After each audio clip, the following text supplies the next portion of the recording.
Marie Newman.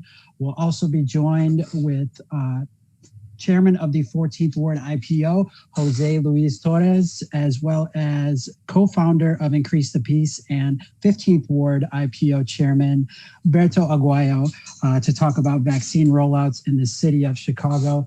My name is Mike Rita. I recently moved to the Lincoln Square neighborhood from Naperville, but if you could let us know who you are, where you're joining from in the chat, and if you have any questions for our guests tonight, please post those in the chat as well. If you're joining us on the telephone, you can press *3. You'll be connected with an operator. If you have any questions for our guests, if you'd like to make a donation or you want to figure out how to get more involved with our revolution. We have Jim Longino joining us from LaGrange, Illinois. Hey, Jim, how's it going?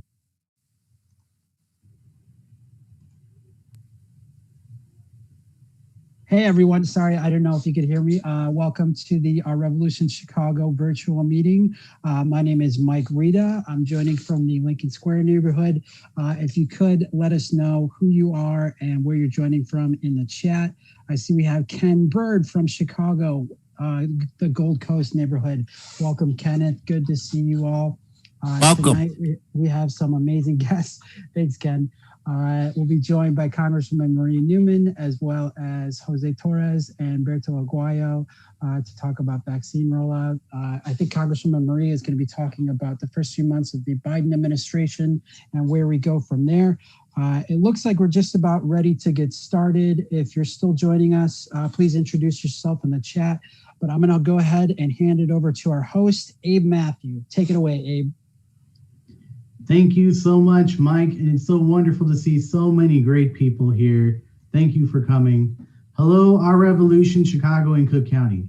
My name is Abe Matthew. I'm co-chair of Our Revolution, Chicago and Cook County, and I'll be your host for tonight and for tonight's organizing call. So let's get going. Nobody asked. Tonight, we will hear from Representative Marie Newman on the work she has been doing for the people and the road ahead as we approach the 100-day mark of this new era. We'll also be joined by our own Jose You can Torres shut up now. to hear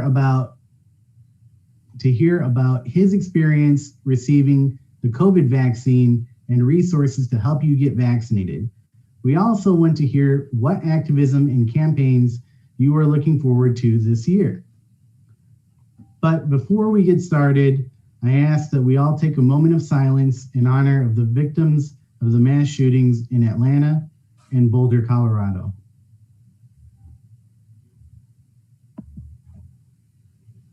And now our work begins to stop gun violence and to stop hate. Before we introduce our first guest, I just want to remind everyone to put your questions for our speakers in the chat. We'll be taking breaks throughout the night tonight in order to take questions from you all. And if you're listening over the phone or on Broadnet, dial *3 in order to ask a question. So let's get right to it. We have a wonderful guest here tonight, the Congresswoman from the 3rd Congressional District, my Congresswoman, a progressive champion, and someone who's been here working on the Southwest side for the people and is now our representative in Congress, the great Congresswoman Marie Newman. Congresswoman Newman, are you here? I am. Thank you so much for being here and taking time away to join us. We're all excited for you and all the work that you're doing. And how are you doing tonight?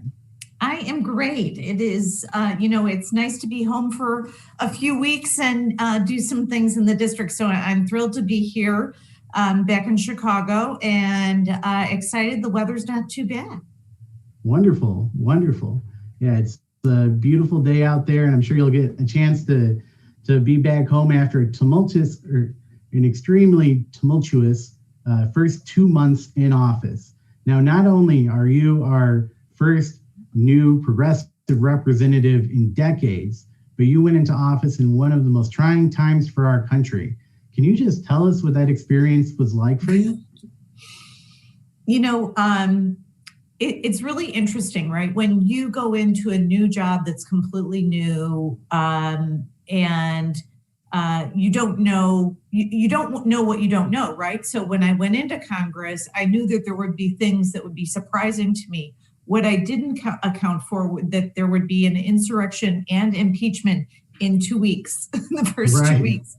So, but interestingly, I think that the caucus was very family-like, and has always been family-like, taking care of one another and reaching out and really making sure everybody's safe.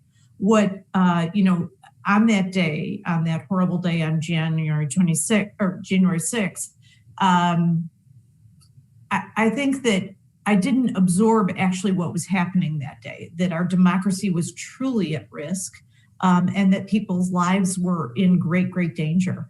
I was lucky I was in a safer area. It wasn't until later in the day when I started getting texts from my colleagues saying that they were saying goodbye to their families crouched under seats, that they were getting chased down the hallway, that they had battering rams at the door. They were hearing shots fired, right? That's when it got much more serious. And then I started to really think about everybody's families, right? Is that there are thousands of people that work in the Capitol. There are administrators, there are staff, there are engineers, there are custodians, there are security people, and just rank and file staff throughout. And then in the greater campus, all of those people were at risk and all of their families would be affected. And so it got very real towards the end of that evening, but I was very, very grateful that I had the great honor to go back in and certify the election through the night. We got done around 4 a.m. And I was so pleased. We went back, we got the certification done, and democracy prevailed. That was our greatest test yet. And we got through it, and we got through the Trump administration. So I couldn't feel more honored to be a part of that.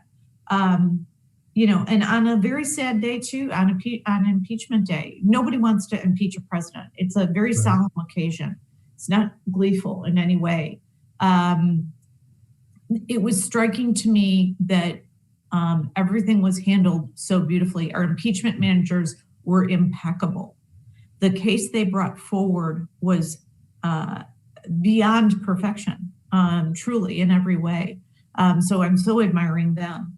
And then to bring forth the most sweeping piece of legislation since the days of FDR on every metric, by the way, just adjusted for costs and cost of living and numbers, the most sweeping piece of legislation. So we now are funding our cities and towns, municipalities, states, counties, so that they can get the vaccine out. And let's talk about the vaccine. So we now are in a situation where we exceeded our first goal because what did we do? The administration and Congress validated, verified, and announced. So the first goal was 100 shots in arms in 100 million shots in 100 days. Well, we well exceeded that in 60 days.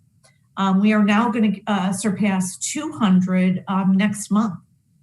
It is on track, and I see the data all the time. We've put 3 million shots in arms the last 3 days. So we are likely going to exceed expectations after that metric as well. By 4th of July, we're going to be having events with one another. This is nothing short of extraordinary, right?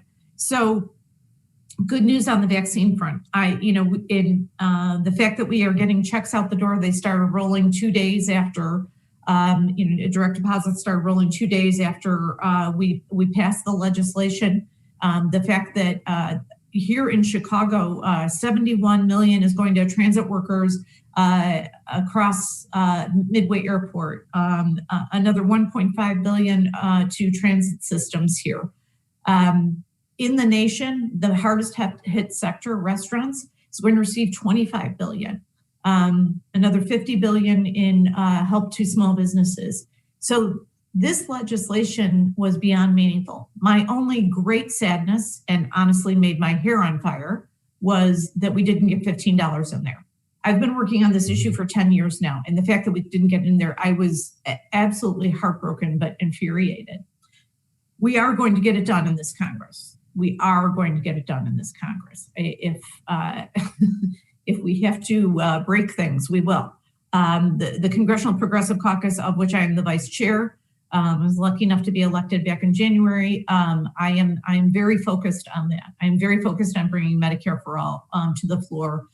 You may know that my colleague Pramila Jayapal has, and she is the original sponsor, of which I am a co-sponsor. She has introduced it, so that means that in the next couple of months it will come to the floor. But some of the things, and I was just on a town hall before I came on here, the Thrive agenda is going to be very, very important in order to create climate equity and racial equity. It will create, 16 million jobs and start to bring climate justice to communities of color and lower income areas that have never had it before and have been literally abused by the system for decades now. So very excited about our climate agenda, and the next recovery package, I would say, is going to be really compelling. I sit on the Transportation and Infrastructure Committee, and we are already starting to work on pieces that have been parts of other bills to bring it all together to, I'm hoping that it's a $3 trillion investment in, when we say build back better, we mean with substrates that are healthier and sustainable, with methodologies that are more sustainable, and making sure that none of those substances have emissions. We all know about 40% of our emissions come from buildings, right? So let's retrofit our buildings and create cleaner, healthier buildings. So the next set of investment is going to be critical and will be really focused on a green stimulus. And lots of really good things are going on. So I'm thrilled to be there, but a little bit of a tricky start, I will say. Definitely, but it sounds like you're doing a lot of great things, and especially as it relates to your district, a very transportation heavy district, and your eyes on the ball in terms of what will bring home the goods for us, your constituents. So I thank you for that as my congresswoman. So I guess a follow-up question to that is, it seems like there's so much divisiveness in Washington, D.C. You've been attacked by some Republicans on the other side, and I'll let you explain that as to why they're so focused on hating you and attacking your family. How do you think that affects the ability to get things done? And what do you think the way forward is? Yeah. Well, let me give some good news first. And I'll give you a couple of examples. You all know I am as progressive as they come with regard to climate, healthcare, racial equity, jobs, and economy.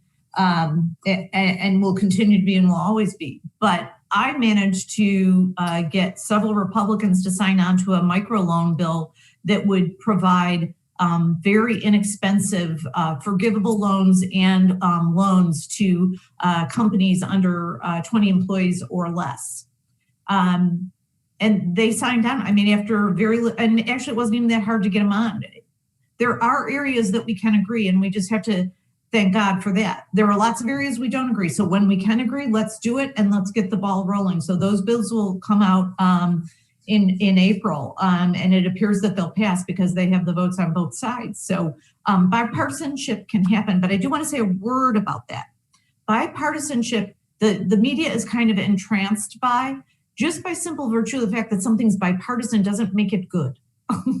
Right. There are good conservative bills, according to conservatives. There are good progressive bills, according to progressives. There are good centrist bills. And sometimes you do hit the magic and you can create a bill that actually many people like and will be very impactful. It's typically that it's watered down and diluted. So I don't want anybody to become overly charmed by the word bipartisanship, because while it is good to have and you would prefer to work it is frequently they get to be diluted bills and they're not very impactful. So rather than worrying about bipartisanship, I'm worrying about what works. Let's do things that work, like getting money in pockets, people in jobs, shots in arms, and Right. getting our transit systems up and running. That's what we need to do, and bringing healthcare to everybody. So I'm pretty focused on that instead of always worrying about bipartisanship, but I will leverage it whenever I can. So I think it can be done, but we just have to make sure that the bill that gets passed actually has clause in it, and we'll get things done. Excellent, excellent. So one of the questions that was sent to me is, what are your top legislative priorities for the coming session? Yeah, I would say that, obviously finish crushing the virus is most important to everybody.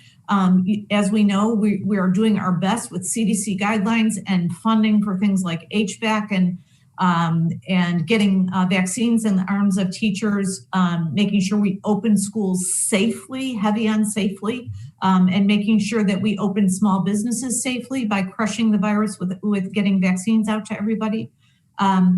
And then obviously things like supporting small businesses and making sure that we bring that sector of our economy. It's 52% of our economy. We have to support it. And I think that the package did at least made a step in that direction. So small business is a big priority. Transportation and infrastructure as a means to create equity across all of America is really critical to me. What we're going to be doing in the next package is, which is the American Recovery Act, is making sure that we start to fill in transportation deserts, that we upgrade our infrastructure and our transit systems with everything from renewables to evolving over to electrification, creating 50,000 EV chargers across this nation so that both residential vehicles and commercial vehicles can charge wherever they need to, and making sure that transit systems are converted into high-speed rail. There's been plans for a high-speed rail from New York to Seattle with stops in Chicago and other places for years. It's very doable. We just have to have the will and the passion to do it. But it does. I think I got muted for a second. Hopefully everybody can hear me. Loud and clear. Can you hear me still? Okay, good. It said that I was muted. But yeah, so transportation is another big priority. Passing Medicare for all and passing $15 an hour are just mission critical for me. Bare minimum, what is going to happen is Medicare for all will get to the floor. We'll have an up and down vote, and we'll see who's not supporting it. And then guess who's going to get a call from me? So I'm actually okay with not passing it the first time, because then we know who's not doing the will of the people. And we're going to remind them that, 71% of this nation wants Medicare for all. So all of those are my top agenda items. And I've got a bunch of little bills in the mix that we're trying to put forward, but trying to support those big BMF efforts so those get done first. Great. I think we have time for one more question here. And there are so many things we could ask you because you're in the thick of it, in the fight for us. And so Mike Rita asked, as a college student, he worries about paying for his education. Will student debt relief be a priority for the Biden administration? And will that relief be extended to current college students? Yeah, I hope so. I wish I had a definitive answer, but I would be lying. And if you asked anybody in Congress this, they would be lying if they knew the exact answer. We are pushing for that. So the Congressional Progressive Caucus is having a meeting with the administration, I believe, in the middle of April. And that is one of the topics. There's 7 topics on our agenda, which is actually the people's agenda that the Congressional Progressive Caucus has put forward. And that is one of them. My hope is that a big gesture is made, that it's not just a small gesture, that it is something that is significant, like starting with canceling 50% of all debt for existing debt right now and moving forward. So we'll see. We're pushing hard. Great. And the last question I have for you is, What can we do to help you as activists, as people who are interested and want to support you and help push a progressive agenda in Congress? What should we be doing right now and over the course of the next year? Well, more of what you all do so well. And let me start by thanking our revolution locally here. This group, I couldn't be more pleased to be partnering with you. You all have done such an amazing job of educating rank and file folks throughout the district about critical issues that are sometimes hard to explain, whether it is healthcare, education, equity, and on and on. One of the things, there's two big buckets I'm trying to get all of our partner groups to think about and amortize into their communications is thinking about our economy as converting from a corporate economy to a workers' economy that supports unions and that supports $15 an hour and supports the preponderance of jobs that are called middle class and working families. So the working economy is really important and keep on working down that front. The other big bucket is around the importance of activism in and of itself. Is that, you know, it used to be that if you were an activist, even 15 years ago, it was almost like it was a negative, right? But creating everyday activists is so critical. It's why we won this election. And it is also really important to create activists early. The reason this election turned for the Democrats is that people that were 18 to 35 engaged at levels that are historic. And in order to keep that going, wonderful groups like you all have to keep doing what you're doing. And it is really hard work, and I get it, and it's exhausting and sometimes extremely frustrating. But I really beseech you, keep doing what you're doing. And pardon me, please accept my deepest thanks for all of your great work. Well, Congresswoman, thank you for all that you're doing. And of course, if you need anything from us, we'll be there. And everyone, give it up for Congresswoman Marie Newman of the 3rd District. Well, thank you all and have a good night. Everybody be well. Thank you so much, Congresswoman. Thank you for being here. Well, that was amazing. And if we want to continue to support progressive champions like Marie, we need your continued support. That's why we're kicking off our 2021 Movement Builder membership drive. We are asking our supporters to become monthly donors in order to continue to grow our organization. And you will also receive a 2021 Movement Builder membership card designed by artist and Our Revolution member, Lauren Rowling. So tonight we're asking you to take the next step, use the link in the chat, and donate $10 a month.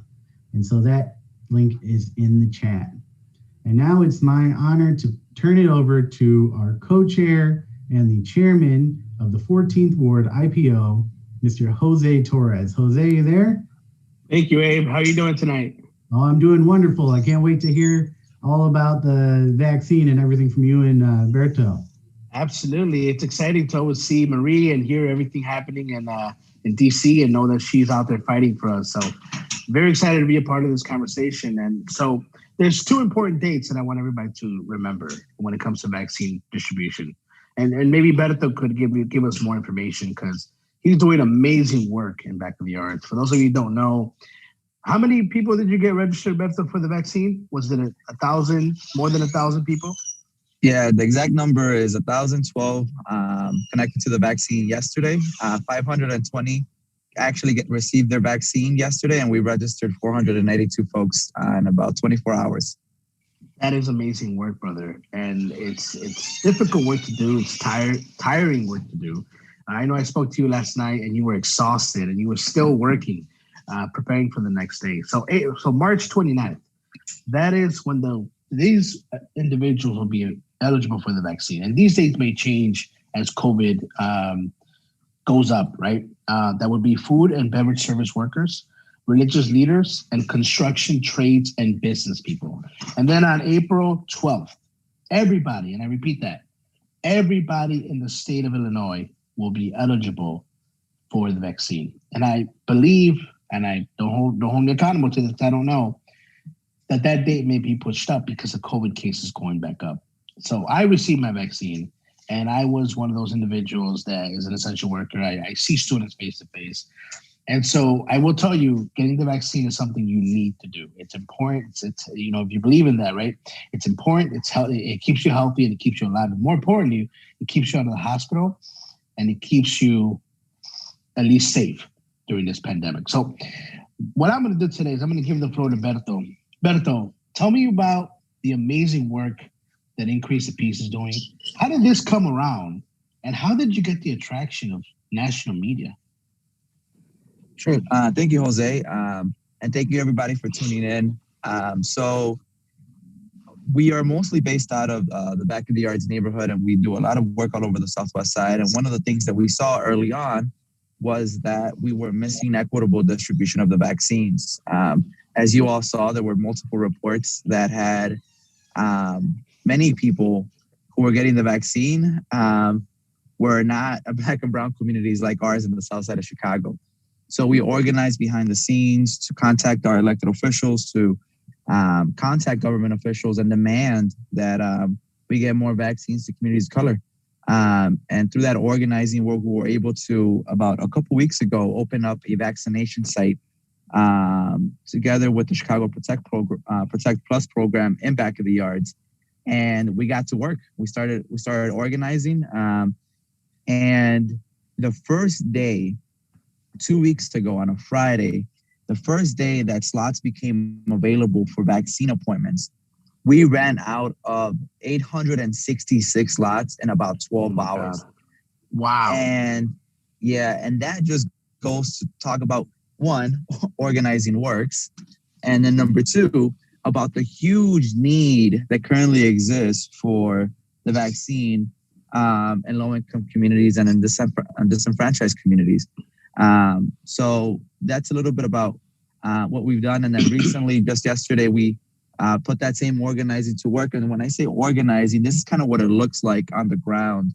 It looks like pop-up registration sites where we just pop up on 47th Street on a busy intersection.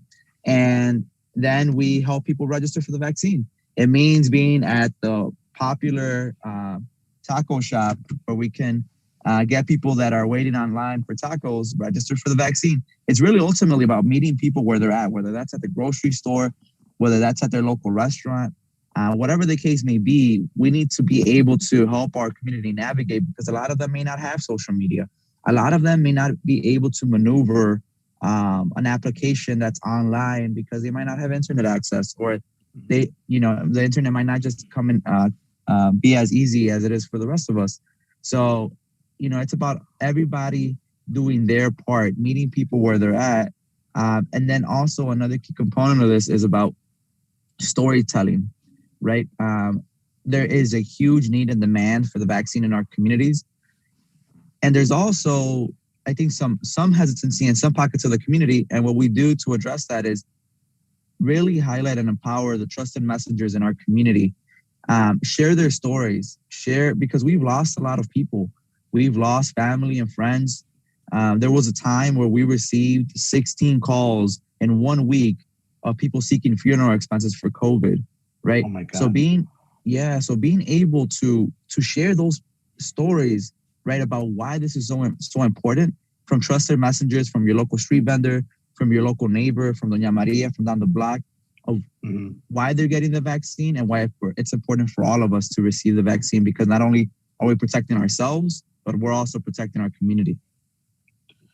That's great news. So you took this model that is normally done for community organizing, for building power, and you replicate it to provide a gap, to fill a gap in the healthcare center in the Southwest side of Chicago. That's amazing work. Thank you, brother. That's really good work. I'm glad that you guys are doing that. One of the questions that was asked, and actually that brings me to my next point. What kind of identification is needed? Can undocumented individuals receive the vaccine? And if so, how are those questions being asked? The short answer is yes, they can. And the long answer is that there's a lot of different programs that are being administered right now that every other program may have slightly different requirements, but they're all really tailored to make it as easy, especially in the city of Chicago, for undocumented folks to receive the vaccine, right? Because that's something that we also fought for. So for instance, at our vaccination site, all you need to do is live in the neighborhood and be 18 and over, right? That's it. You don't need insurance. No proof of insurance is needed. No proof of citizenship is needed. And then we ourselves are at the vaccination site to help translate, just in case folks, so they could feel welcome, but also so they could have somebody from the community be able to translate the language and to language that they might understand. So that's the way we've been doing it. And I know Esperanza does a very similar thing where we need to make it as easy for all of our people, whether that's undocumented, whether that's folks who speak different languages other than English. And what I've really seen is that sites like Chicago Protect Plus and other vaccination sites have really gone out of their way to do that. Yeah, absolutely. I think messaging here, right? That's the key. I had to take my parents to get their vaccine. Thank God they got them. My future in-laws got their vaccine as well. It's important that we take into consideration that if you have the opportunity and you get the appointment to get it, because a lot of people are really scrambling for appointments, we really, really recommend and highly ask of you, not just for your health, but also for the health of others, that they get their vaccine. The Biden administration looked at getting 100 million people vaccinated in 100 days. They did that in 52 days. I repeat that, 52 days. And from what we learned from other individuals who were serving in Congress pre and post Trump's administration, when Biden walked in, there was no plan. There was no vaccine plan, and they had to recreate everything from scratch. In my opinion, 52 days, 100 million people vaccinated, that's almost 1/3 of the population of the United States. And the goal is to get everybody who wants a vaccine vaccinated by July 4th. Beto, I think we got to get Joe Biden out the back of the yards and see the work that you're doing, because really, if this could be replicated nationwide, there would be so many gaps that will be filled in all different parts of the United States. Thank you, brother. Yeah, and I think ultimately what it comes down to is organizing. It really comes down to that. And the second part is organizing ultimately should always be about meeting people where they're at, and really speaking the language of the folks most directly impacted. And I think that's what we got to continue doing. I think if we can we have pop-up registration sites all over the city, all over the country, at every taco restaurant, at every neighborhood spot, neighborhood joint where people gather. That's what it's about. And I would also say and urge all the folks here that if you know where you can get your vaccination, if you know whether it's at the United Center, because that link just came out, whether that's at a local healthcare provider, you can organize around the vaccine too. Because not only can you register yourself, you can help somebody else register, one of your neighbors, one of your family members, one of your friends. Because a lot of people, at least I've seen, either lack that information or it's hard for them to navigate it. So we can all do our part to organize and not only get ourselves vaccinated, but also get others vaccinated as well. Absolutely. I know we're taking too much of your time because you wanna rest, but I have one more question for you. Sure. So when I'm at the gym, I always wear a mask, and I keep being asked by a lot of people, "You're fully vaccinated, Jose. Why are you still wearing a mask?" And the reality is, I could still be a carrier. Just because I don't feel symptoms doesn't mean I can't give it to someone who is not vaccinated. And that's why I wear a mask. And even though I carry out my card that shows that I'm fully vaccinated, and I go around with it just in case I ever get asked anywhere I go, I wear my mask because I don't want to give it to someone and possibly risk being, feeling guilty and apprehended for doing that. Do you wear your mask as well? So I'm assuming you do. And tell us more as to why. Yes, and always. And I think twice on Sunday, right? Twice on Sunday, as Maria would say.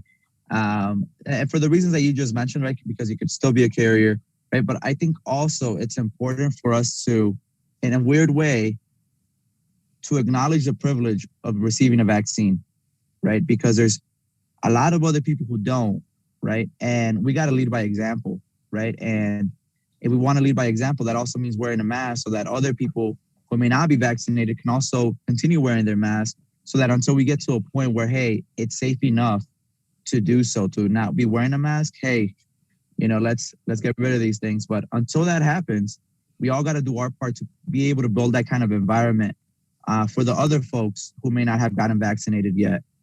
Because if we don't lead by example, then it's hard for other people to do so too. Absolutely, brother. As leaders, we need to not just walk the walk, we got to talk the talk, and we got to do what we got to do. And that's why, even though I'm fully vaccinated, I always wear my mask to make sure that I don't give it to someone who has it. And as a reminder, right, again, please stay safe. Just because we're getting vaccinated doesn't mean we should be out there partying or congregating with individuals. You see the cases in COVID are going up in the state of Illinois.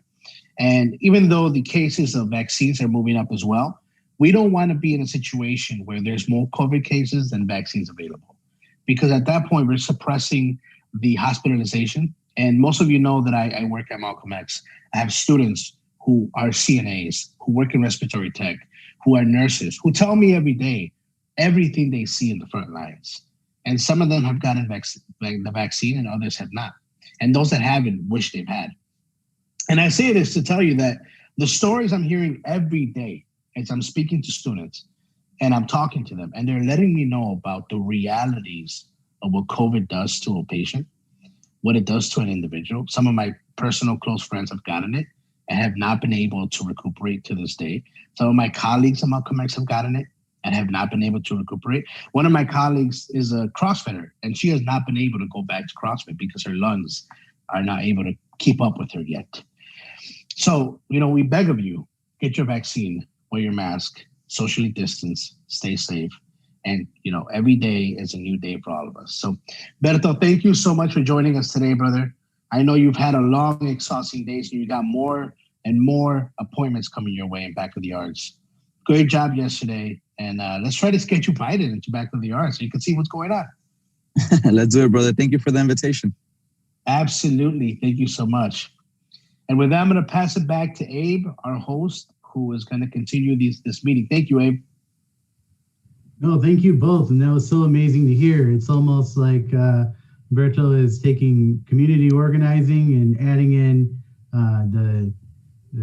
some of the tactics that we've learned in elections over the course of the last few cycles, and just reaching out, and instead of expanding the electorate, expanding the pool of people who are getting vaccinated to make sure that people of all different communities are getting shots in arms. So thank you for that, Berto. Now I'm going to turn it over to our wonderful organizer, Mike Rita, who's going to give us some updates on what's going on with our revolution nationally. You there, Mike? Thank you, Abe. Yep, I'm here. Thank you to Jose and Berto for that important information.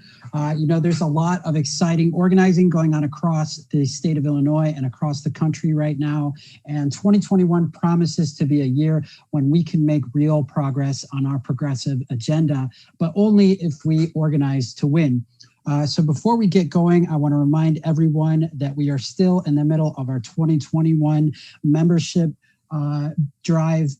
So we're asking our supporters to officially join our revolution. If you already have become a member, thank you. And please tell us why you joined in the chat. And if you haven't signed up, you can join by clicking that link that's posted in the chat. So let's start with our political report. Even though 2021 isn't a midterm or presidential election year, it's not an off year for us. This year, there are hundreds of races across the country where we're helping to elect progressive champions up and down the ballot. And just this last week, our Revolution St. Louis helped an entire slate of progressives running for mayor and city council seats advance on to the general election in April. And our wins in Missouri come after big progressive wins here in Illinois, from the mayor of Evanston to the treasurer of North Chicago.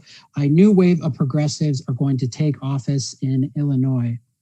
And electing progressives down ballot matters. Last week, Ellie Savitt, who is elected to be the Washtenaw County prosecuting attorney with the support of Our Revolution Michigan, joined our state organizing to win call to update us on his work.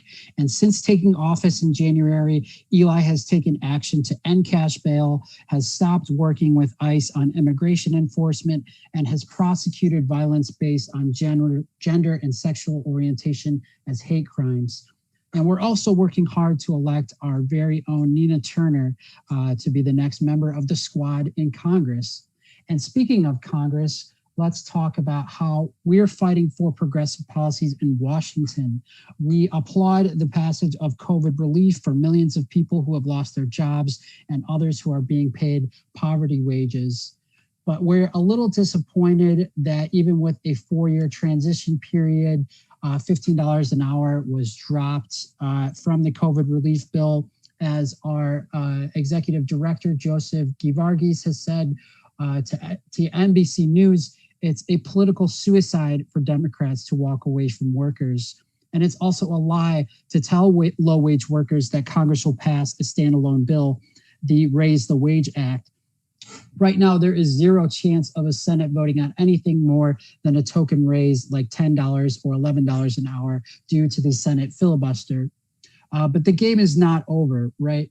There will be a second budget bill this year, which will only need 50 votes to pass. And Our Revolution will mobilize now for tax penalties to be included in that bill on all bottom-feeding corporations that don't pay $15 an hour.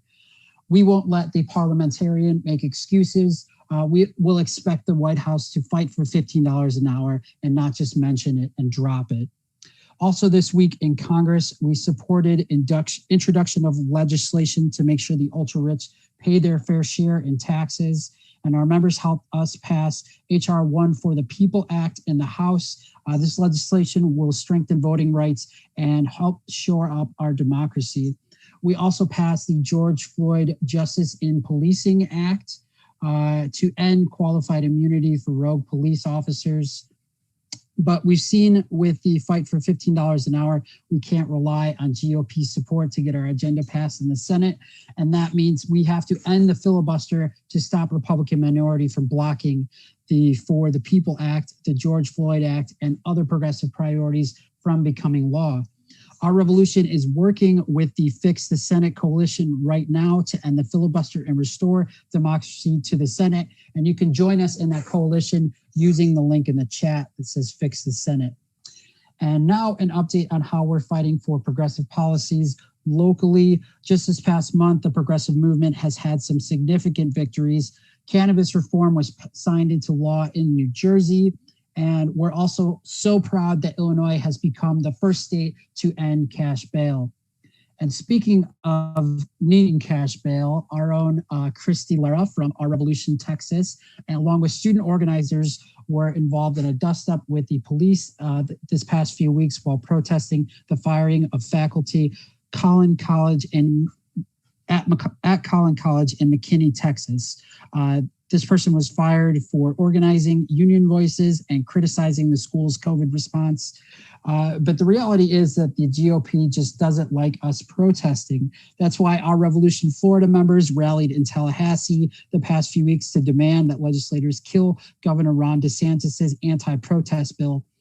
This bill would silence and criminalize Black protesters who exercise their First Amendment rights in the pursuit of racial justice. And Florida is among 11 states trying to pass similar legislation right now.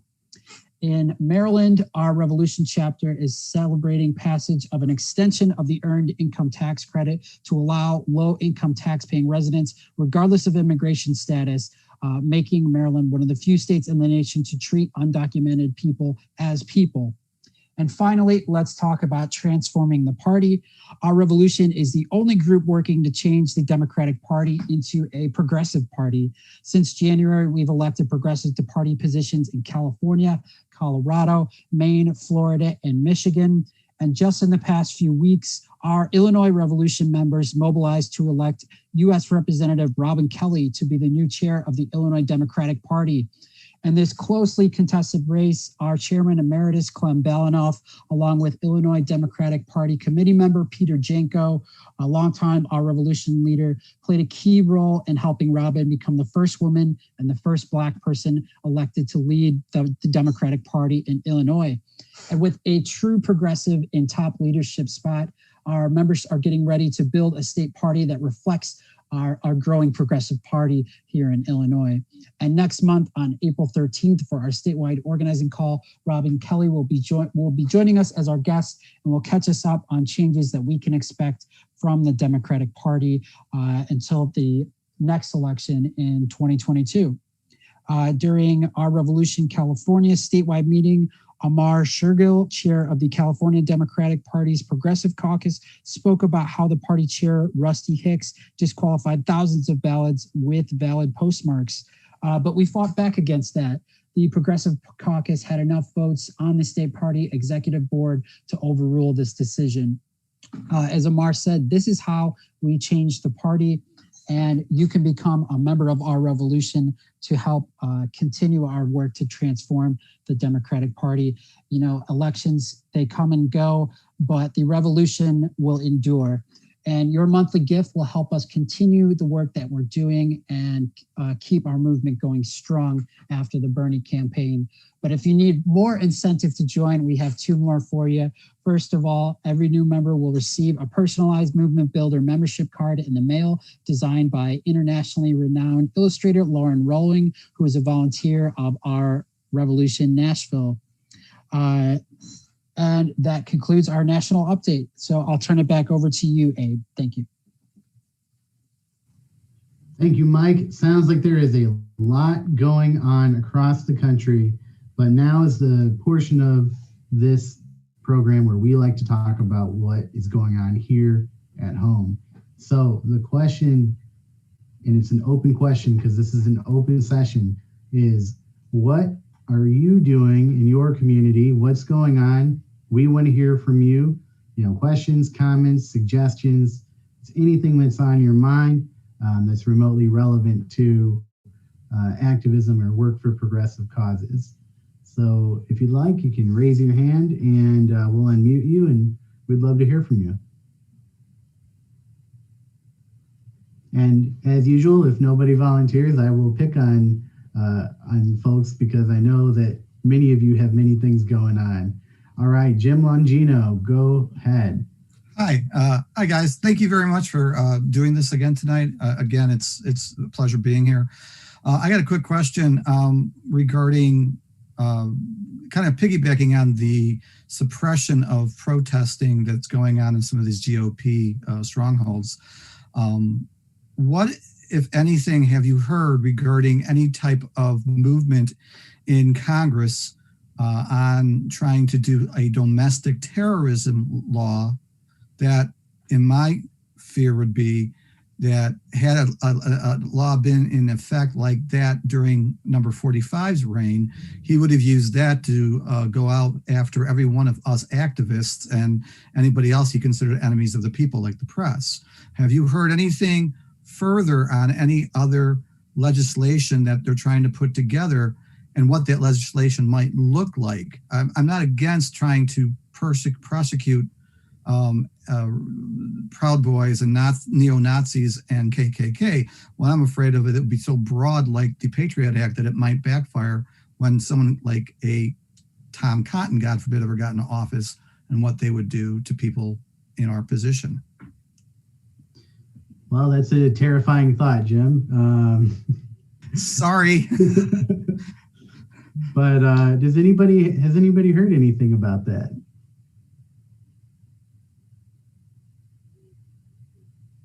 I mean, I'll just say that, you know, the First Amendment is one of the bedrocks of our Bill of Rights. And so we hope that any legislation that would come along would be extremely narrowly tailored to be focused on domestic terrorism. But you mentioned some cautionary tales in the past, such as the Patriot Act, which, you know, you have to really consider when you start regulating speech, what can the negative effects and consequences of this legislation be? So that's a really good point, but I haven't heard anything, and to be honest with you, I don't think Democratic Congress is going to put anything not specifically terrorism related out there. It's a good question. It's been very vague because I heard originally when January 6th happened, there was talk about this a little more in the media. And I know that there was talk from, I believe Durbin was looking to have some type of, homegrown terrorist act being put out there again, but it has not been discussed in any kind of level of detail. And I had heard that there was some kind of bill that is being cobbled together. And again, no coverage whatsoever, no other information. So I was just curious where that was standing, if anybody else had heard anything else on that. I have not, but it's a very good question. Gus Gonzalez, are you raising your hand? Let me ask you to unmute. Hear me now? Yes, sir. Yeah. I didn't know if you want me to literally do it or use an emoji, but hi guys, great to be on the meeting. Sort of piggybacking what Jim said, but different. And that was a question I originally had I have two things. One, a question regarding, I wanted to give the rep, but she couldn't answer it. Long story short, it's dealing with basically BDS legislation. I had put, I actually have an acquaintance who wasn't hired in Texas regarding this, but basically anybody who supports boycott, divestment, and sanction, people can lose their jobs, people can be censured, they could even be fined in certain states. And the feds are basically saying this stuff is okay. And basically what can be done basically to reverse this. Because you could still be for Israel, but be for free speech. And it seems to me a lot of people are willing to basically shut people up just criticizing what's going on in Gaza. Also, on a much more positive note, I'm also a member of Democracy for America Chicago chapter. We're helping out a guy named Tim Thomas. He's running for the trusteeship in Oak Park Township. If anybody wants, he lives, I could type up the address. He lives on Harlem and Thomas in Oak Park, and basically we've been spending every Saturday canvassing for him. He's a progressive, he's a union guy, and he's been backed by two of the newspapers out there in the village of Oak Park. Thank you, Gus. It sounds like there's a lot going on out there. And on that note, Jeanette Quirk notes in the chat that in the LaGrange area, Jeanette, would you like me to unmute you?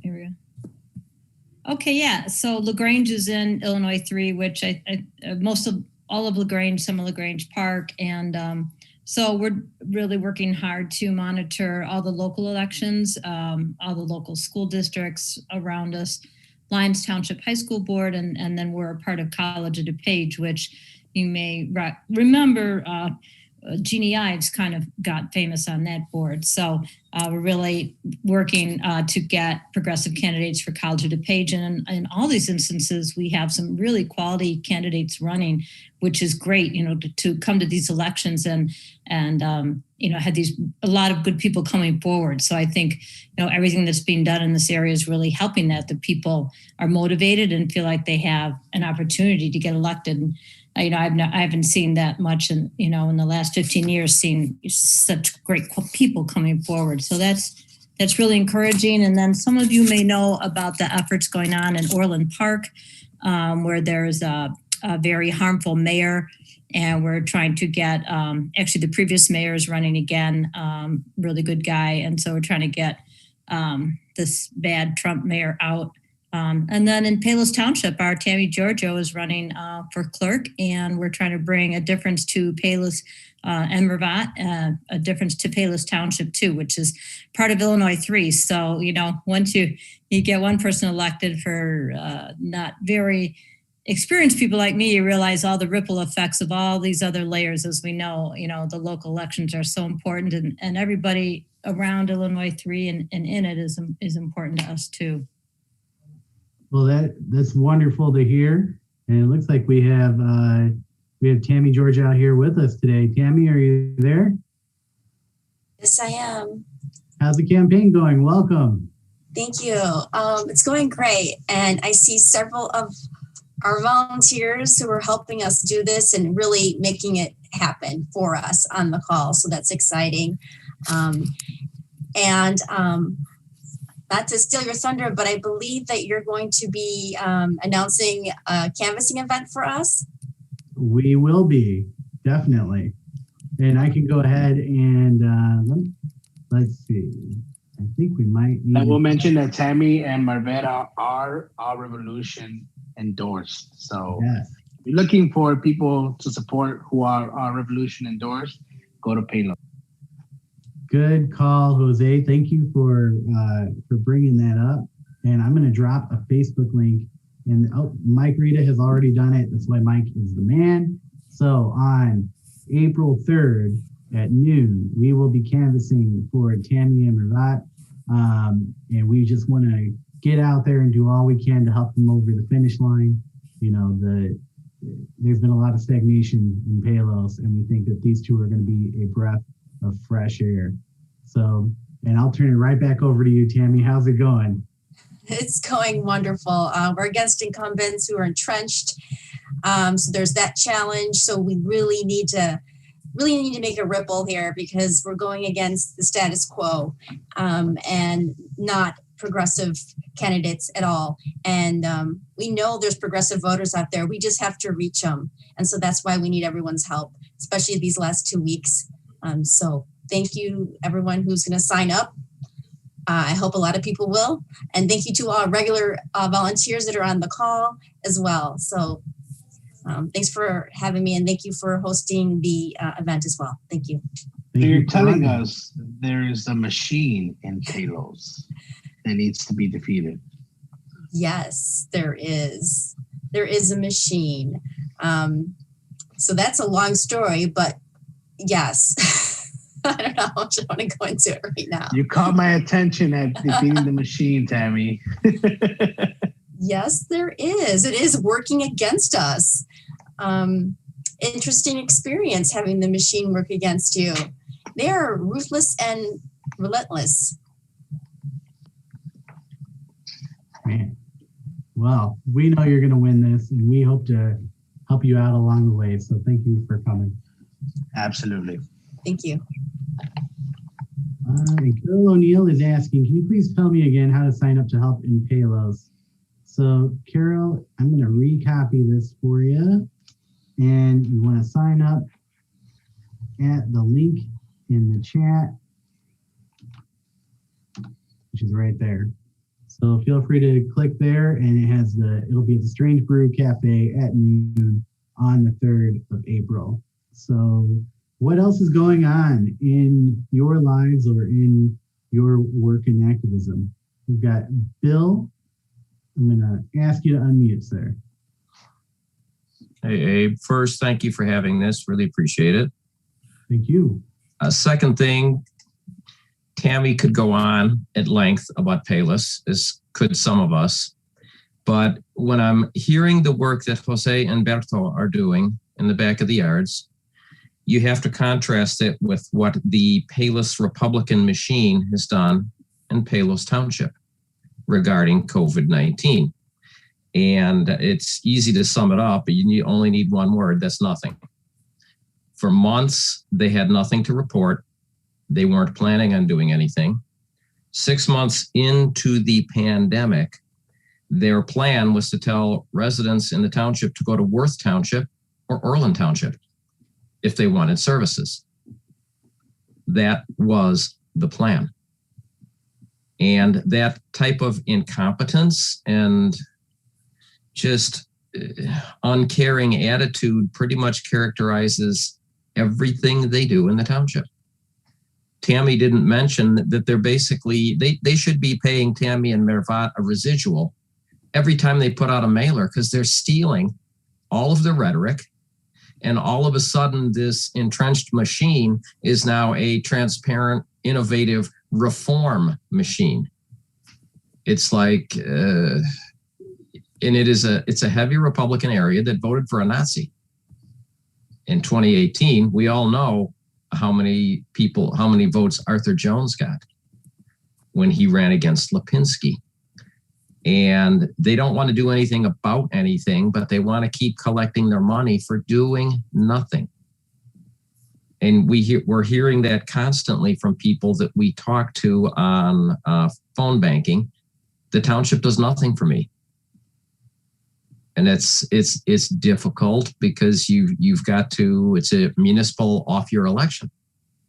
So the key is going to be motivating, but we're hearing an awful lot of positive things from voters. So we're hoping that they can surprise the heck out of the township and actually bring real change. Thanks. Good to hear, Bill. It's really good to hear. Abe, I got a quick introduction for someone. And those of you who were working in Marie's office or were in the campaign trail whenever we were kicking off the launches, there was always an incident that we had amazing muffins. Delicious muffins made by the Muffin Man. And he joins us today on the call. And it was the most amazing thing because he would bring in the muffins and they would have the specific individual running. In this case, it was Marie. But the quotes that were on those muffins got all our volunteers going. And he would also put the allergies so that in case you were allergic to whether it be peanuts or walnuts or anything, you knew so that you could stay away from those muffins. I would love for you to unmute yourself and just tell us about how that brought activism to the Southwest side. Okay. I started making muffins about 20 years ago. My wife, who's a licensed clinical social worker, wanted to do something during Social Work Month. So I would always make a big batch of muffins and send them in with her to work. Then during Occupy Chicago, and I was just, Occupy Chicago to me that was going to be the American Spring. I don't think it was quite that, but so for a number of months, every couple of days, I took several dozen muffins down to the corner of, what was it, on LaSalle Street. And then as that dwindled, I stopped that. And then I just, and then I got very active when Chewy was running for mayor. And then it's kind of my way of supporting the people who are supporting candidates, people who are in phone banks or whatever, people like Maria Haddon in Chicago. Half an hour. He left off when. Go ahead, continue. Sorry about that. Oh, so just saying people like Maria Haddon. Maria Haddon, you said, right? Maria Haddon and Byron Chisco Lopez,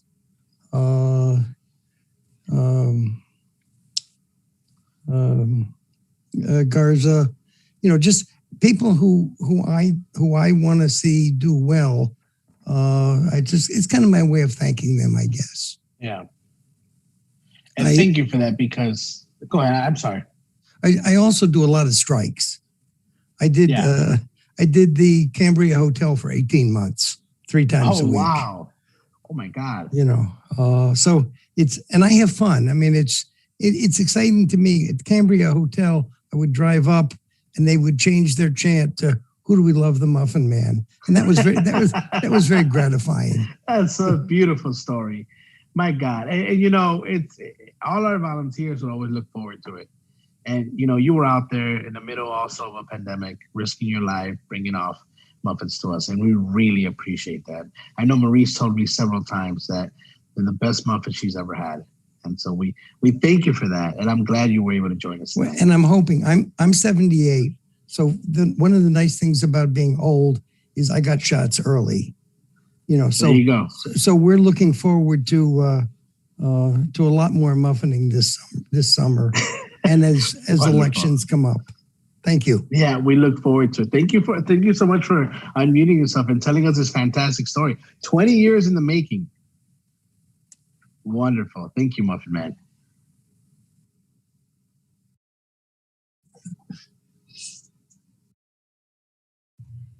All right.